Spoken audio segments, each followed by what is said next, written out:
Hello family, आप देख रहे हैं घोस्ट स्टोरीज हिंदी राज मल्होत्रा के साथ। अगर आप लोगों ने चैनल को अभी तक सब्सक्राइब नहीं किया तो प्लीज चैनल को सब्सक्राइब कर लीजिए और बेल आइकन को दबा दीजिए, जिससे आने वाली लेटेस्ट अपडेट आप तक सबसे पहले पहुंचती रहेगी। तो चलिए बढ़ते हैं आज की कहानी की तरफ।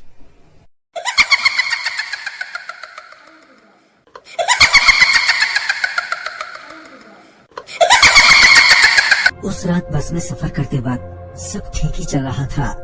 फिर बस एक जगह कुछ देर के लिए रुके, जहाँ से एक आदमी और एक लड़की बस में चढ़े थे और मेरे पीछे वाली सीट पर आकर बैठे, जो खाली थी। वैसे तो रात होने के कारण अब मुझे नींद आ रही थी, मगर वो दोनों लगातार आपस में बात किए जा रहे थे, जिस वजह से मैं अब सो नहीं पा रहा था। साथ ही उनकी भाषा भी बिल्कुल अलग थी, तो ये भी पता नहीं चल रहा था कि वो दोनों आपस में क्या बात कर रहे हैं। इसी बीच कंडक्टर उनके पास आया और उनसे पूछा कहाँ जाना है, और टिकट के लिए पैसे निकालने को कहा। इस पर वो दोनों ये बताने की जगह कि उन्हें कहाँ जाना है, तो वो दोनों उस कंडक्टर का मुंह देखने लगे। कंडक्टर ने एक बार फिर उनसे पूछा, अरे भाई कहाँ जाना है तुम्हें? मगर इस बार भी वो दोनों कुछ नहीं बोले, जिस वजह से बस का कंडक्टर गुस्से में आ गया और बोला, अगर तुम्हें कहीं जाना ही नहीं है तो बस में क्यों चढ़े? ये बोलते हुए बस के कंडक्टर ने बस ड्राइवर को बस रोकने के लिए कहा और बस के रुकते ही उन्हें बस से उतरने को कहने लगा। मगर वो दोनों बस से उतरना ही नहीं चाहते थे, जिस वजह से बस का कंडक्टर उन्हें जबरदस्ती ही बस से उतारने लगा। जब बस के कंडक्टर ने उन्हें पकड़कर जबरन उतारने की कोशिश कर रहा था, तो वो लड़की अपनी भाषा में कुछ बोल रही थी, मगर क्या ये पता नहीं। मगर उनके चेहरे के हाव भाव से ये साफ जाहिर था कि वो थोड़ा डरे हुए थे और वहाँ पर बस से उतरना नहीं चाहते थे। रात का वक्त था और जगह भी सुनसान थी, तो ऐसे में वो बेचारे कहाँ जाते। ये सोचकर मैंने बस के कंडक्टर को रोकते हुए कहा, भैया इन्हें छोड़ दो, इनका किराया मैं दे देता हूँ। आपकी बस जहाँ तक जाएगी वहाँ तक का, ताकि आप बीच में कहीं नहीं उतार ना दें। बस के कंडक्टर को तो पैसों से मतलब था, तो वो आसानी से मान गया और वो दोनों वापस अपनी सीट पर आकर बैठ गए। मैंने पीछे पलटकर देखा तो पाया कि लड़की की आंखों में आंसू है। मैंने इशारे से उन्हें समझाने की कोशिश की कि रोने की कोई बात नहीं है, अब बस का कंडक्टर तुम्हें तंग नहीं करेगा। फिर 15 से 20 मिनट के बाद बस एक जगह दोबारा रुकी और तकरीबन 5 मिनट बाद फिर से चल दी। इस बीच में सो चुका था। रात के 2:30 बजे के करीब बस कोलकाता के बाबूघाट बस स्टैंड पर पहुंची, जहां मुझे उतरना था। मैं उतरने के लिए अपना सामान उठा ही रहा था कि मेरी नजर पीछे बैठी उस लड़की पर पड़ी, जो रो रही थी, और उसके साथ में जो आदमी था वो भी अब उसके साथ में नहीं था। मैंने उससे पूछा भी, आपके साथ जो थे वो कहाँ गए? तो इस पर वो कुछ तो रोते हुए बोली, मगर मुझे फिर से समझ में नहीं आया। फिर मैंने उस बस के कंडक्टर से पूछा, भैया वो जो आदमी इस लड़की के साथ में बस में चढ़ा था वो कहाँ गया? तो इस पर बस के कंडक्टर ने जवाब देते हुए कहा, अरे मुझे क्या पता यार, तुम उतरो जल्दी, तुम्हारा बस स्टॉप आ गया है। मैं फिर चुपचाप बस से उतर गया और बस भी वहाँ से चली गई। मैं अभी वहीं खड़ा उसी लड़की के बारे में सोच रहा था कि मुझे उस लड़की की मदद करनी चाहिए थी। पता नहीं अब उस बेचारी का क्या होगा, कि तभी मुझे ऐसा लगा कि मेरे पीछे कोई और भी खड़ा है। जब मैंने पीछे पलट कर देखा तो पाया कि वही लड़की अब मेरे पीछे खड़ी है। इससे पहले मैं उस लड़की से कुछ कहता कि वो लड़की एक पर्चा मुझे थमाते हुए कुछ बोली।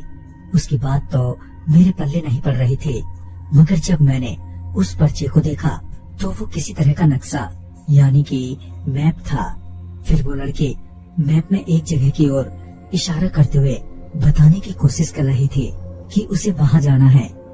जब मैंने उस मैप पर गौर किया तो वो मुझे बड़ा अजीब सा लगा। साथ ही उस मैप पर कुछ लिखा हुआ था, मगर किसी दूसरी भाषा में।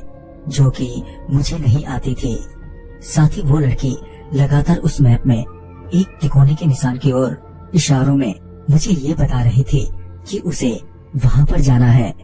मैं पहले से ही लंबे सफर के चलते काफी थक चुका था, तो मैंने उस लड़की को इशारों में ये समझाने की कोशिश की कि आज रात के लिए मेरे घर चलो, कल सुबह ही इस जगह चले जाना, और अभी रात भी काफी हो गई है। मगर पता नहीं क्यों वो लड़की मेरे इशारों को समझ ही नहीं पा रही थी। वो अभी भी उसी मैप में उसी निशान की ओर इशारा कर रही थी। अब मैं एक तरह से फंस गया था, क्योंकि एक तो वो लड़की थी, ऊपर से वो भी अकेली, और तो और रात का वक्त मैं चाहकर भी उसे वहाँ पर अकेला नहीं छोड़ सकता था। मैं अभी यही सोच रहा था कि इस लड़की को कैसे अपनी बात समझाऊं कि वो लड़की वहीं एक पत्थर पर बैठते हुए मुझे भी अपने बगल में बैठने का इशारा करने लगी। इस पर मैंने भी उसे वहाँ से चलने का इशारा करते हुए कुछ कदम उससे दूर जाने लगा, ताकि वो समझ जाए कि मैं उसे यहाँ से चलने के लिए कह रहा हूँ। मगर मुझे दूर जाते देख वो लड़की एकदम से दौड़कर मेरे पास आई और मेरा हाथ पकड़कर अपने साथ वहीं बैठा लिया, और उस मैप को दिखाते हुए उस पर लिखे एक नंबर की ओर इशारा करने लगे। मैंने उससे पूछा भी, ये क्या है? मगर मेरा पूछना और ना पूछना सब बराबर था। अब लगभग रात के 3 बजने वाले थे, और वो लड़की मेरे कंधों पर अपना सर रख के मेरे हाथों को कसकर पकड़ रखी थी। शायद उसे इस बात का डर था कि कहीं मैं उसे वहाँ अकेला न छोड़कर चला जाऊं। मैं भी अब सुबह होने का इंतजार करने लगा था, क्योंकि अभी तो कुछ नहीं हो सकता था। अब धीरे धीरे मेरी भी आंखें भारी होने लगी थी कि तभी मुझे किसी गाड़ी के आने की आवाज सुनाई दी। जब मैंने अपना सर ऊपर उठाकर देखा तो शायद वो कोई बस थी जो हमारी तरफ ही आ रही थी। जब वो बस मेरे थोड़े करीब आई तो मेरी नजर बस पर अजीब सी भाषा में लिखे उन नंबरों पर पड़े, जिसे देखकर ऐसा लग रहा था कि मैंने ये कहीं ऐसा ही लिखा देखा है। फिर मुझे याद आया कि ये तो उसी भाषा में लिखा है जिस भाषा में उस मैप में लिखा हुआ है। तभी मैंने रीचेक करने के लिए मैप में दोबारा देखा तो पाया कि बिल्कुल वही लिखा है जो उस मैप में है। मैंने उस लड़की को जगाते ही बस की ओर इशारा करते हुए कहा, ये देखो तुम्हारी बस आ गई है, तुम जाओ।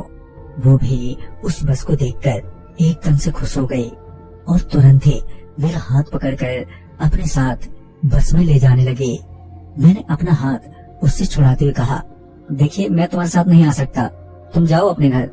मगर उसे मेरी बात कहाँ समझ में आती थी। वो मेरे हाथ छुड़ाते ही रोने जैसी हो गई थी, और जब मैं इशारे में उसे अकेले जाने को कह रहा था तो उसकी आंखों से आंसू बहने लगे थे। वैसे तो मुझसे उसके आंसू देखे नहीं जा रहे थे, मुझे भी कहीं ना कहीं इस छोटे से वक्त में उससे लगाव हो गया था। मगर इसका मतलब ये नहीं था कि मैं उसके साथ चला जाऊं। मैंने उसे बस के अंदर बिठाते हुए एक बार फिर इशारों में कहा, आप जाओ, मैं नहीं जा सकता। मगर वो लड़की न जाने क्यों मान ही नहीं रही थी। उसने मेरा हाथ एक बार फिर कस के पकड़ लिया और अपने बगल की सीट पर बैठाने लगी। इतने में ही बस भी खुल गई और मुझे पता भी नहीं चला, और जब मुझे पता चला तो तब तक बस काफी दूर चली आई थी। मैंने बस वाले को बस रोकने को भी कहा, मगर उस बस वाले ने एक बार भी पलट कर देखा तलक नहीं, मानो उसे मेरी आवाज सुनाई ही ना दे रही हो। पर मुझे तो किसी तरह उतरना ही था, तो मैं अपना हाथ उस लड़की से छुड़ाकर बस ड्राइवर के पास पहुंचा और चिल्लाते हुए बोला, तुम्हें सुनाई नहीं दे रहा है? मैं कब से बस रोकने के लिए कह रहा हूँ। मगर वो फिर भी कुछ नहीं बोला। मैं गुस्से में अपना हाथ उसके कंधे पर रखते हुए बोला, अरे भाई तुम इसे कह रहा हूँ। मेरा उसके कंधे पर हाथ रखते ही उसने मेरी ओर अपना सर घुमाया, और जैसे ही मैंने उसके चेहरे को देखा तो मैं चीखते ही पीछे की तरफ जा गिरा। दरअसल उस बस ड्राइवर के चेहरे पर कुछ भी नहीं था, ना आंखें और ना ही मुंह। मैं उस ड्राइवर की ओर देखते हुए चिल्ला ही रहा था कि वो लड़की मेरे पास आई और मुझे सहारा देते हुए जल्दी से उठाया और अपने साथ सीट पर बिठा लिया। वो मुझे शांत करने की पूरी कोशिश कर रहे थे, मगर मैं अभी भी उस बस ड्राइवर के चेहरे को लेकर डरा हुआ था। डर से मेरे हाथ पैर कांपे जा रहे थे, सांसें भी चढ़ी हुई थी। तभी बस ड्राइवर ने अचानक से बस रोकी और अपनी सीट पर से उठा। मेरी नजरें अभी भी उस पर ही थी। फिर जैसे ही वो पलटा तो मैंने देखा कि अब उसका चेहरा हम लोगों की तरह ही बिल्कुल नॉर्मल है। तभी वो बस ड्राइवर गुस्से में हमारी तरफ आया और उस लड़की से अपनी भाषा में कुछ बोला। उसकी बात सुनने के बाद वो लड़की थोड़ा डर गई। धीमी आवाज में मेरा हाथ पकड़ते हुए उस लड़की ने कुछ कहा, मगर उस बस ड्राइवर का गुस्सा शांत होने के बजाय और भी बढ़ गया था। और पता नहीं क्यों वो बस ड्राइवर मेरा हाथ पकड़कर बस से जबरन उतारने की कोशिश करने लगा। मुझे जबरन बस से उतारता देख वो लड़की एकदम से गुस्से में आ गई और वो उस बस ड्राइवर से मेरा हाथ छुड़ाते हुए उस बस ड्राइवर को बस से धक्का दे दिया, जिस वजह से वो बस ड्राइवर बस से बाहर जाकर गिरा। अभी इतने में भी उसका गुस्सा ठंडा नहीं हुआ था। वो भी बस से बाहर उतरने ही वाली थी कि मैंने उसका हाथ पकड़ लिया और मामले को किसी तरह संभालने की कोशिश करने लगा। इतने में वो बस ड्राइवर न जाने कहां से 5 और लोगों को बुलाकर ले आया, जिन्होंने लाल रंग के एक जैसे कपड़े पहने थे। उन 5 को देखते ही वो लड़के एकदम से घबरा गए और तुरंत मेरा हाथ पकड़कर बस से उतरकर तेजी से भागने लगे। और हमारे पीछे पीछे वो सारे भी। अभी भी अंधेरा बहुत ज्यादा था और जहां हम दोनों भाग रहे थे वो जगह जंगल जैसी लग रही थी। उस वक्त मैंने तो उस लड़की से कुछ नहीं पूछा, क्योंकि मुझे लगा शायद अभी भागने में ही भलाई है। फिर काफी देर तक भागने के बाद हम दोनों बुरी तरह से थक चुके थे और हमारी सांसें भी चढ़ चुकी थी। जब आसपास नजर घुमाई तो पाया कि वो लाल पोशाक वाले लोग भी नजर नहीं आए, जिससे हमें थोड़ी राहत मिली। मैं अभी उस लड़की से पूछने ही वाला था कि वो लोग कौन थे कि उसने वही मैप निकालते हुए मैप पर बने क्रॉस के निशान की ओर इशारा करते हुए मुझे ये समझाने की कोशिश करने लगे कि हम लोग अभी यहाँ पर हैं। पता नहीं कैसे अब मैं उसका इशारा आसानी से समझने लगा था, मगर वो अभी भी मेरा इशारा समझ नहीं पा रही थी। उस क्रॉस के निशान के साथ साथ उस मैप पर आदमियों के कंकाल भी बने हुए थे, जिससे मुझे ये अंदाजा हो गया कि यह जगह बिल्कुल भी सेफ नहीं है। मैंने उस लड़की से उस निशान की ओर इशारा करते हुए पूछा तो उसने जवाब में अपनी गर्दन दबाते हुए अपनी जीभ बाहर निकाल ली। मतलब वो भी यही कहना चाहती थी कि ये जगह बहुत खतरनाक है। मैं मन ही मन यही सोच रहा था कि न जाने मैं किस चक्कर में पड़ गया हूँ और अब न जाने आगे क्या होने वाला है कि तभी अजीब सी आवाजें आने लगी। वो आवाज सुनते ही उस लड़की ने फिर से कसके मेरा हाथ पकड़ा और वहाँ से तेजी से भागने लगी। भागते वक्त जब मैंने पीछे मुड़कर देखा तो पाया कि बहुत सारे चूहे जैसे जीव हमारी तरफ दौड़े चले आ रहे हैं और तो और वो सारे जीव लाल रंग के थे और उनकी आंख बिल्कुल सफेद थी। हम दोनों अपनी बची हुई पूरी जान से कटीली झाड़ियों से होते हुए बेतहासा भागने लगे। बहुत दूर तक भागने के बाद उन चूहों की आवाजें आने बंद हो गईं। पीछे पलटकर देखा तो वो सारे लाल चूहे भी अब गायब हो चुके थे, मगर भागते वक्त हम दोनों को बार बार कटीली झाड़ियां लग रही थी, जिस वजह से हमारे हाथ पैर बुरी तरह से छिल गए थे और उनसे खून भी निकल रहा था। मगर जहाँ मेरे शरीर से लाल खून निकल रहा था तो वहीं उस लड़की से पीले रंग का, जो कि हैरानी की बात थी।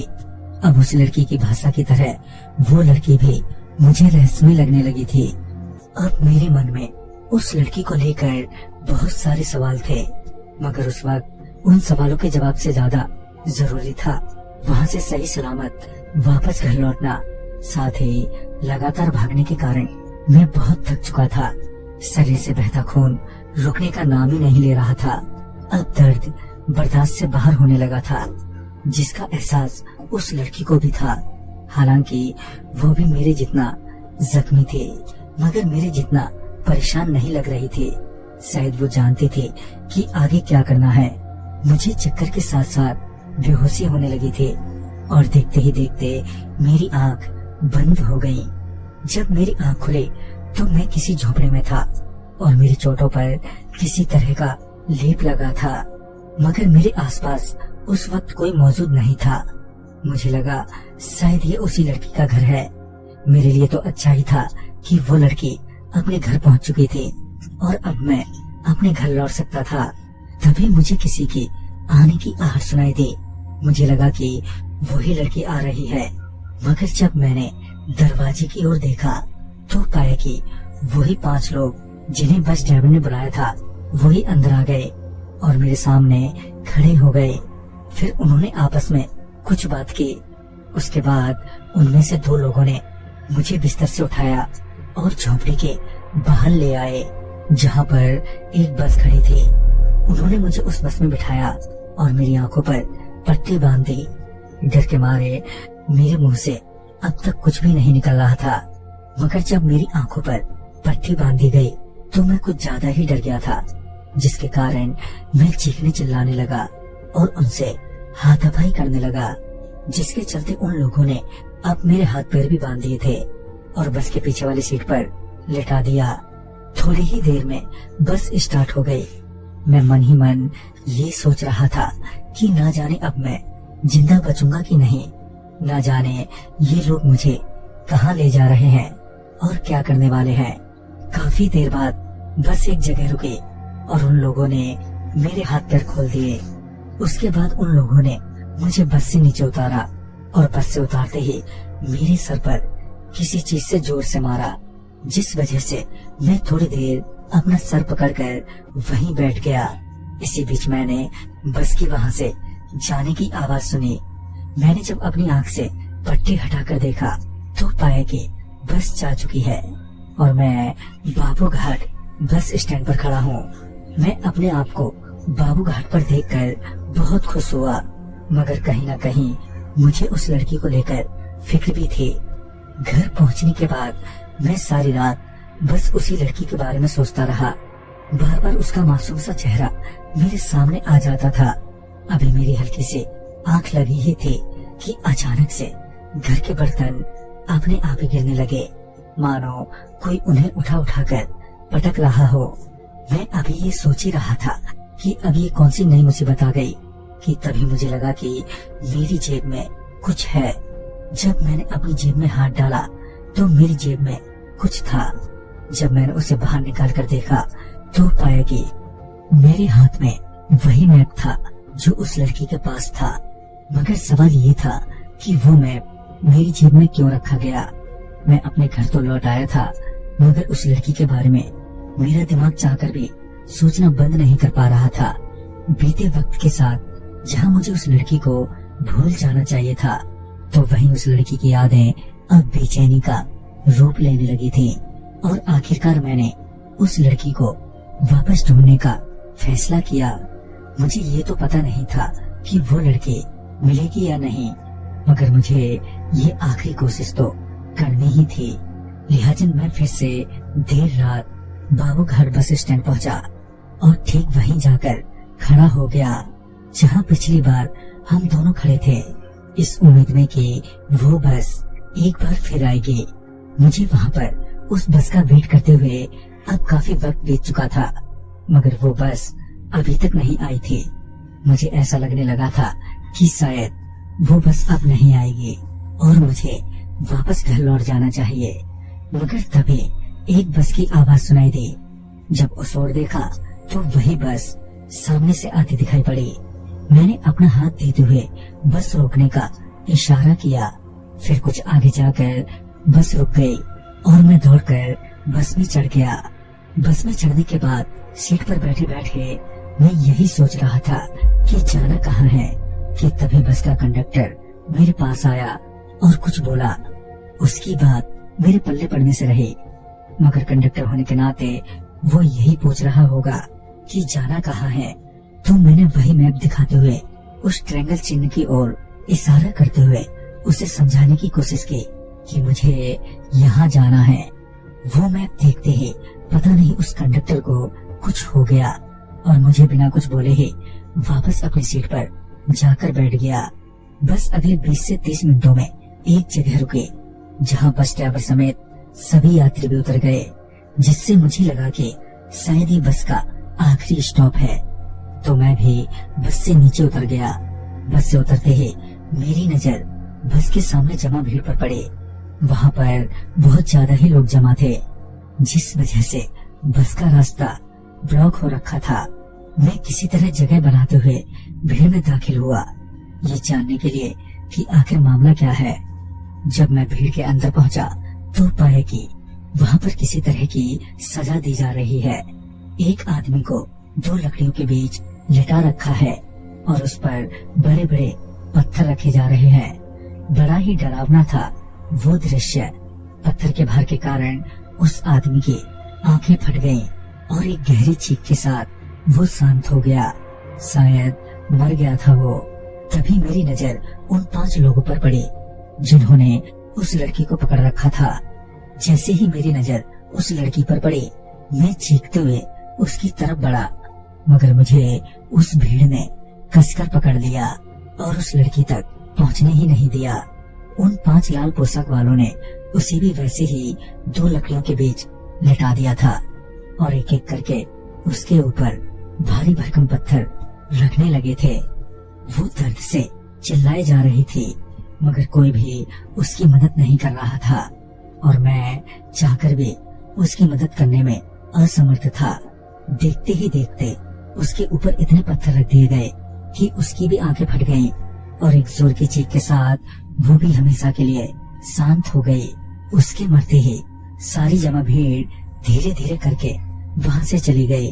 अब मैं ही वहां बैठा रो रहा था कि तभी वो 5 लाल पोशाक वाले फिर वहां आ पहुंचे, जो बड़े गुस्से में दिखाई पड़ रहे थे। उन्होंने पहले तो मुझे बहुत मारा, इतना कि मैं बेहोश हो गया था, और जब मेरी आंख खुली तो मैं एक बार फिर बाबू घाट के बस स्टैंड पर पड़ा हुआ था। मेरा पूरा शरीर फूल गया था, मैं अब उठ तक नहीं पा रहा था। सुबह जब कुछ लोगों की नजर मुझ पर पड़ी तो वो मुझे अस्पताल ले गए। फिर करीब 3 से 4 दिन के बाद मेरी हालत में थोड़ा सुधार हुआ। उसके बाद मैं यही सोचता रहा कि वो लड़की कौन थी और उसका क्या राज था। मैं आज तक जान नहीं पाया, लेकिन मैंने भी दोबारा वहां जाने की कोशिश नहीं की, क्योंकि वो लड़की ही इकलौती वजह थी वहां पर जाने की। और अब जब वो ही नहीं रहे तो मैं किसकी खोज में वहां पर जाता। उस मैप को तो मैंने जला दिया और अब उसे भूलने की कोशिश कर रहा हूँ, मगर मैं उसे भुला ही नहीं पा रहा हूँ। तो दोस्तों, इस कहानी में बस इतना ही।